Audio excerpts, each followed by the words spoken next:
Welcome to Faneuil Hall, one of Boston's top tourist destinations and a stop on the Freedom Trail.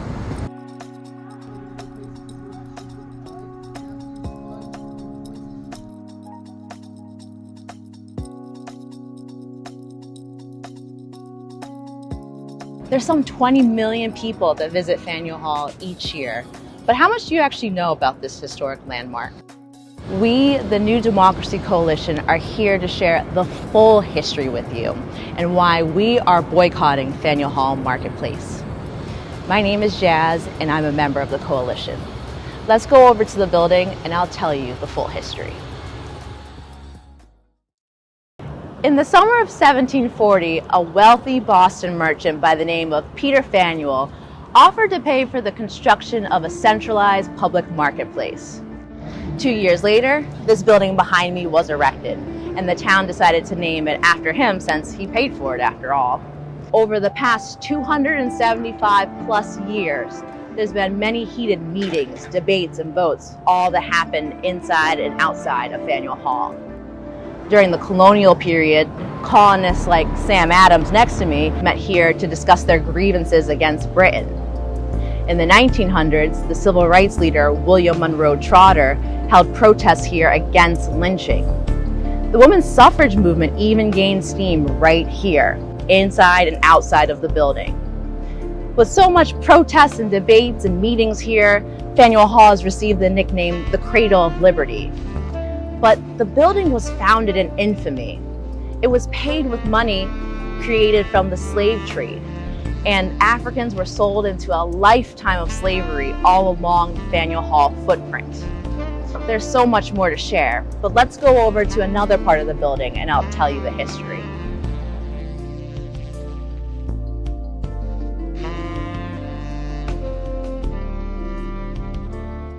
Quincy Market is part of the Faneuil Hall Marketplace. The building was erected in 1826 in order to give more space to merchants to sell their goods and for shoppers to come and go. It was named after Boston Mayor Josiah Quincy.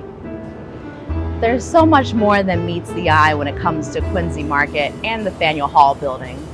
Let's go through Quincy Market and I'll tell you some of those details. Did you know the building of Faneuil Hall started in controversy? There were many colonists, particularly the native-born ones, that did not want a regulated marketplace. They didn't like anything regulated. They wanted merchants to sell their produce, their eggs, their meat all out in the streets. The town only narrowly approved of the marketplace with 367 yeas to 360 nays. Did you know that Faneuil Hall was funded with money from the slave trade? Peter Faneuil was a merchant that earned his money from the business of slavery and slave trading. He was born in 1700 in New York to parents who were French Huguenot refugees. He came to Boston to apprentice under his uncle Andrew Faneuil, who was a merchant. He learned the ropes from him, and then he established connections in the Caribbean to both the British and the French slave societies. He traded with them New England products like cod and timber that would support those plantations. And then he imported into Boston items like molasses, sugar, and Africans to enslave. He earned his money from that in addition to earning an inheritance from his uncle Andrew Faneuil when he passed away. That money went into constructing Faneuil Hall. Did you know that Africans were sold into slavery right here? Quincy Market sits on top of a landfill that was formerly an area for ships to dock. Africans were sold exactly where I'm standing from the slave ships. Men, women, and children were all sold right here. It's estimated that thousands of Africans were sold where this Quincy Market building is. Between 1638, when the first slave ship, the Desire, arrived in Boston, all the way up to 1783, when the practice of slavery ended in Massachusetts. This Quincy Market building and the Faneuil Hall building are dynamic tourist attractions that sit on a very dark piece of Boston's history.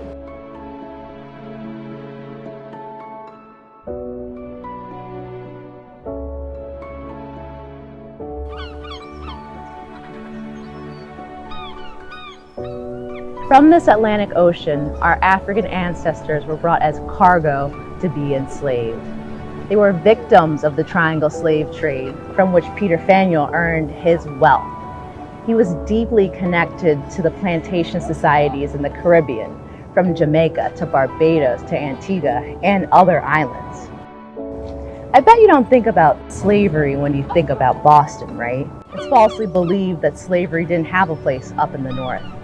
But the truth of the matter is, Boston's 18th century economy was based on the business of slavery, supplying goods to plantations. And there were Africans that were enslaved here, working in every industry. People like Peter Faneuil brought Africans here to be enslaved.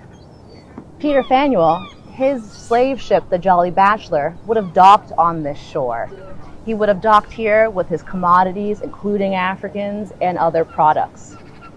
We know of at least one journey that ship made to West Africa that was attacked by pirates, according to the historian Jared Hardesty. We also know that Peter Faneuil requested to have a young African boy brought here to Boston to have enslaved to his home. We know this because of his correspondence back in 1738.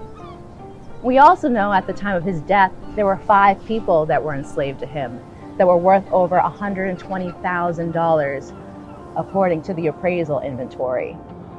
So should we really be honoring this man's legacy on a publicly owned building in Boston? We, the New Democracy Coalition, say no. Can you imagine people being placed on bar stools, physically examined to be sold into a life of slavery and misery? Well, that's what happened at taverns on streets like these. Africans were sold on bar stools. In taverns like the Sun Tavern that was across the street from Faneuil Hall, and the Bunch of Grapes Tavern, which is where the Freemasons held their meetings regularly. Meanwhile, just a hop, skip, and a jump from here, Peter Faneuil lived a life of luxury in a mansion on Beacon Street. Why is his name honored on a public building in Boston? It should not be there.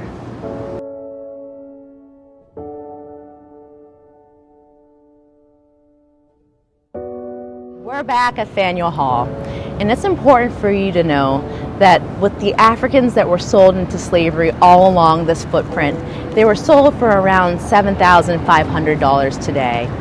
And that amount exceeds the net worth of a black family in Boston, which is $8 according to a Federal Reserve report in 2015. It's also important for you to know that of the 141 businesses and shops in this Faneuil Hall campus, 0 are black owned. For these reasons and more, residents of Boston have begun to hold protests and boycotts against the Faneuil Hall marketplace. And we have asked the mayor of Boston to hold a hearing in order to discuss changing the name of Faneuil Hall. But more significant than this, protesters are seeking a hearing where residents across the city can dialogue about racial division and the pathway toward equity. Just as protesters in cities across the country have successfully removed Confederate statues and monuments to celebrate racial hierarchies, we are trying to do the same in Boston. Peter Faneuil was a white supremacist, and his name should not adorn a public building in Boston. Will you join us in our protests? Will you join us in demanding a hearing from Mayor Marty Walsh? You can join us by signing the change.org petition called Change the Name of Faneuil Hall. And you can also find us online by searching Boycott Faneuil Hall.